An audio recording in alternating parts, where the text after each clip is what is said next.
নমস্কাৰ বোলো সকলোকে পুনৰবাৰ আপোন চৰ্চৰ অন্য এটা ভিডিঅ'লৈ স্বাগতম জনাইছোঁ। আপোনালোকে মাছ খোৱা বাদ দি দিয়ক। বজাৰত এতিয়া চালানী মাছৰো দাম অত্যাধিক বৃদ্ধি পোৱা দেখিবলৈ পোৱা গৈছে।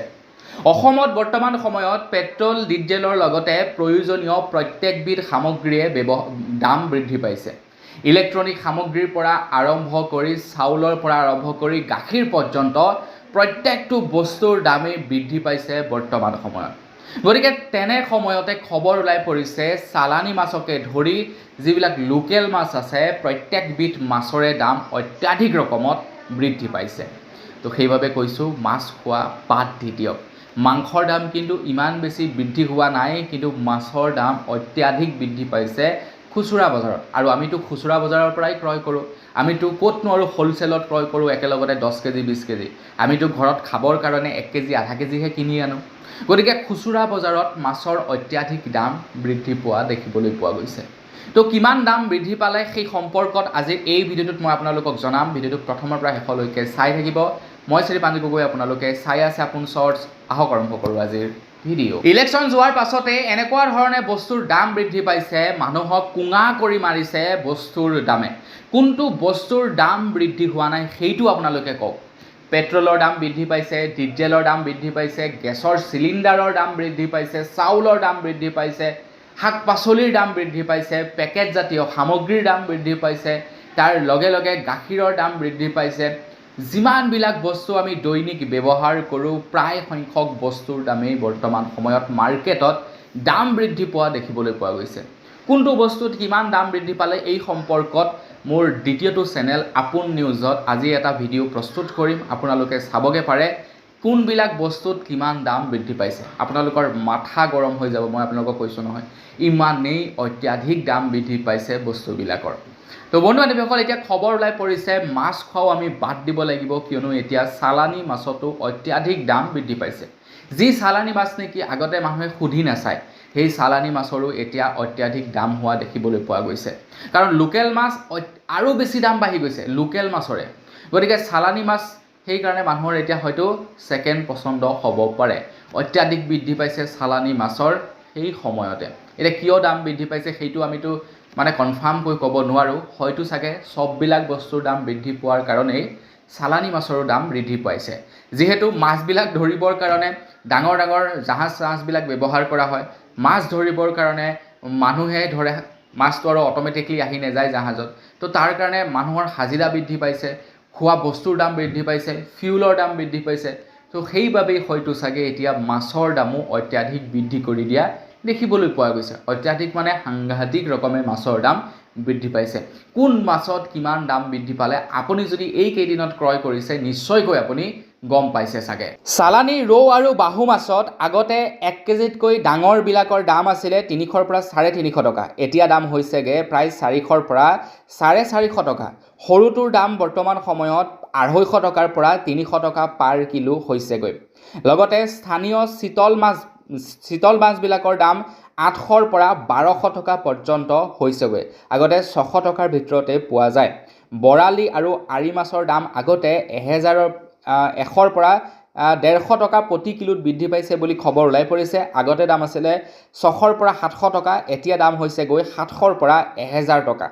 লোকেল কাৱৈ আৰু মাগুৰ মাছৰ দাম এতিয়া 600ৰ পৰা 800 টকা পাৰ কিলো হৈছেগৈ। লগতে বাহিৰৰ পৰা অহা চালানী মাছত প্ৰত্যেক কেজি চালানী মাছতে 30ৰ পৰা 50 টকা দাম বৃদ্ধি পাইছে। যিমানবিলাক চালানী মাছ আছে প্ৰত্যেক চালানী মাছতে 30ৰ পৰা 50 টকা দাম বৃদ্ধি পোৱা দেখিবলৈ পোৱা গৈছে। ইমানেই দাম বৃদ্ধি হৈছে মাছৰ। মাংসৰ দাম বাৰু এতিয়ালৈকে বৰ বিশেষ বৃদ্ধি হোৱা নাই, যিহেতু মাংসৰ দাম মাজতে বৃদ্ধি হৈছিলেহে। কটা ব্ৰইলাৰ 300 টকা হৈছিলেগৈ। এতিয়া ব্ৰইলাৰ বা অন্যান্য বস্তুবিলাকৰ দাম বৃদ্ধি হোৱা নাই, কিন্তু মাছৰ অত্যাধিক দাম বৃদ্ধি হোৱা দেখিবলৈ পোৱা গৈছে।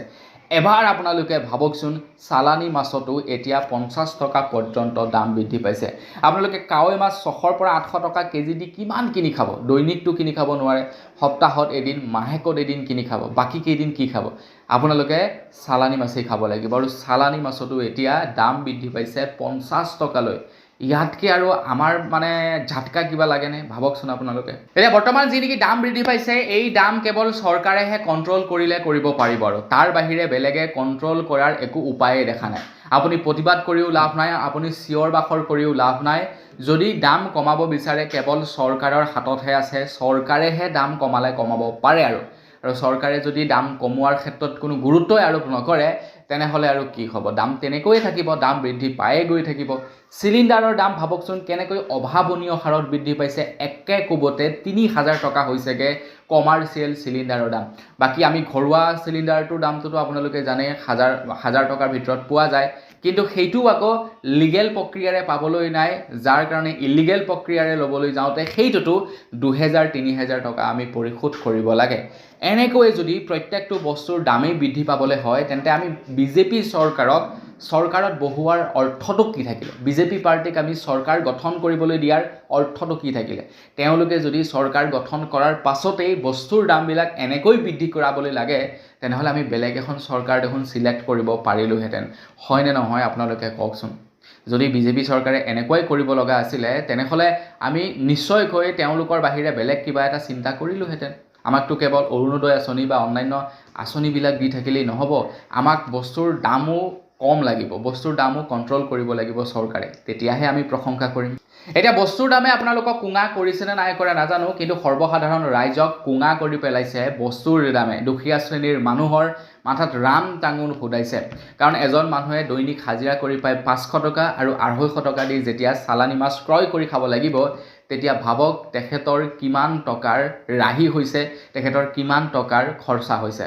৫০০ টকা এটা বজাৰত যেতিয়া লৈ আহিব বজাৰ কৰিবৰ কাৰণে, একে চুটতে ৫০০ টকাটো নাইকিয়া হৈ যাব। ছেভিংছ বুলিবলৈ একো বস্তুৱেই নাইকিয়া হ'ব, কাৰণ আজিকালি মানুহৰ হাতত ছেভিংছ কমি গৈছে। ইয়াৰ একমাত্ৰ কাৰণ হৈছে অত্যাধিক মূল্যবৃদ্ধি, আৰু এই মূল্যবৃদ্ধি এনেকৈয়ে থাকিব বুলি আশা কৰিছোঁ। মোৰ বোধেৰে মূল্যবৃদ্ধি কমোৱাৰ ক্ষেত্ৰত চৰকাৰেও গুৰুত্ব আৰোপ নকৰিব চাগে, আৰু এনেকৈয়ে দাম বৃদ্ধি পাই গৈয়ে থাকিব। সৰ্বসাধাৰণ ৰাইজে এনেকৈ ভুক্তভোগী হৈয়ে থাকিব লাগিব। হয়নে নহয় কমেণ্ট ছেকশ্যনত জনাব। যোৱাকালি এজন দাদাই কমেণ্ট কৰিছে যে দাদা, এনেকৈ চৰকাৰক ডাইৰেক্টলি পইণ্ট কৰি কথা নক'ব, বিপদ আহিব পাৰে। এতিয়া চবেই যদি কেৱল ভালটোকেই দেখুৱাই থাকে, বেয়াটো কোনে দেখুৱাব? কোনোবাইতো বেয়াটো দেখুৱাব লাগিব ন। তো যি কি নহওক, আজিৰ ভিডিঅ'ত জনাবলগীয়া খবৰ ইমানটোৱে আছিলে। খবৰটো জানি কেনে পালে কমেণ্ট ছেকশ্যনত জনাব। যদি ভাল লাগিলে লাইক এটা কৰি থৈ যাব। চেনেল যদি ছাবস্ক্ৰাইব কৰা নাই, ছাবস্ক্ৰাইবটো কৰি ল'ব। পুনৰ এটা লগ কৰাৰ সাজু বিদায় মাগিছোঁ। ধন্যবাদ। জয় অসম।